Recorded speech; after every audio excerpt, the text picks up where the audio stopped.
আমি যতটুক আমার আইডিয়া, আমার অভিজ্ঞতা দিয়ে বলি, সালমান শাহ তৎকালীন সময় সেলফোনটা কই? আমি যেটা আইডিয়া করছি যে সে আমাকে বাথরুম থেকেই ফোন করছে, করে বলছি যে মামা আমি ডিভোর্স পেপারে সাইন করব সকালে, আমি চলে আসতেছি। এইটা তার বউ হয়তো বাথরুমের থেকে বাইরের থেকে শুনে ফেলছে, বাথরুম থেকে বেরোয়ার পরে ঝগড়াঝাটি লাগছে, লাগার পরে কিন্তু ওই টেলিফোন মনে স্বামীরা মনে ডিল দিয়ে ভেঙে ফেলছে, বুঝছেন? এই টেলিফোনটা আজ পর্যন্ত পাওয়া যায় নাই। এটা কি পাওয়ার? আমরা খুঁজে বের করবো না? পুলিশ পুলিশ মনে তৎকালীন সময় নতুন সেলফোন বাইটছে, বড় বড় সেলফোন, এগুলা এই ফোনটা আজ পর্যন্ত পাওয়া যায় নাই। আমি আপনাদের কাছে অভিযোগ দিলাম, রাষ্ট্রের কাছে অভিযোগ দিলাম, ফোনটা খুঁজে বের করুন, সব পেয়ে যাবেন।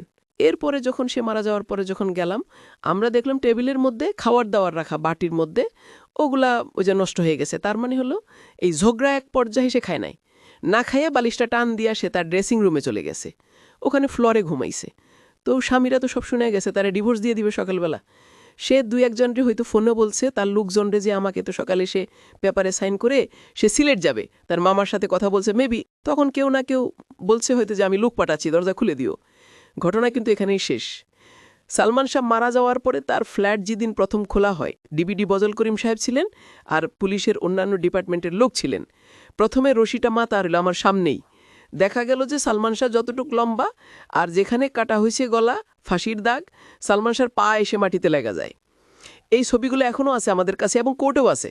জানলার পর্দা ছিঁড়া এবং জানলার গ্লাসের মধ্যে অনেক অসংখ্য আঙ্গুলের ছাপ, এগুলা ফিঙ্গারপ্রিন্টের ছবি নেওয়া হয়েছে। বাথরুমে পাওয়া গেছে এক সুটকেসে লক করা ভিজা কাপড়, এগুলার রহস্য কি? ফ্লোরে পাওয়া গেছে ডানিল সিগারেটের আমরা টুকরা ফালানো। কোন ভদ্রলোক সিগারেট খেলে তার ঘরে ফেলবে? কে ফেললো এটা? এবং এই সিগারেট তো সালমান শাহ খাইতো না। এগুলার রহস্য কে বের করবে?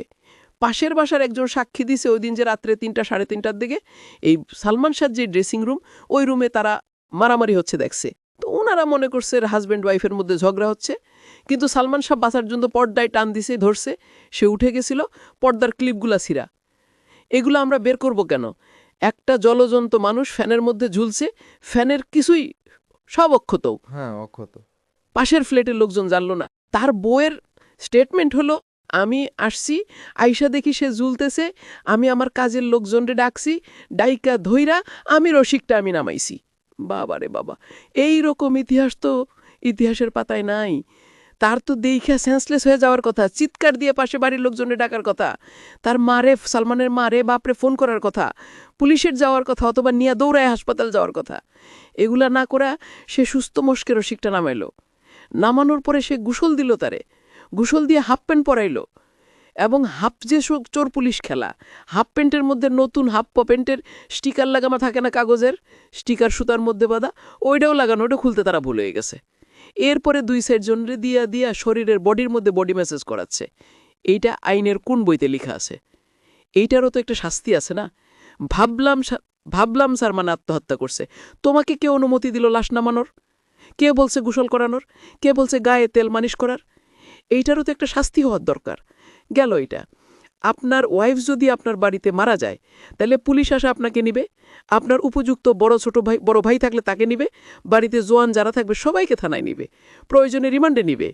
কিন্তু সালমান শাহর কাজের মহিলা ছিল 2টা, একটা ছিল ডলি, একটা ছিল মনোয়ারা, আর তার কাজের লোক ছিল একটা পার্সোনাল লোক আবুল। সামিরা, এই 4 জনের উপস্থিতি কাউকে তো থানায় নেওয়া হয় নাই, কোনো ইন্টারোগেশন করা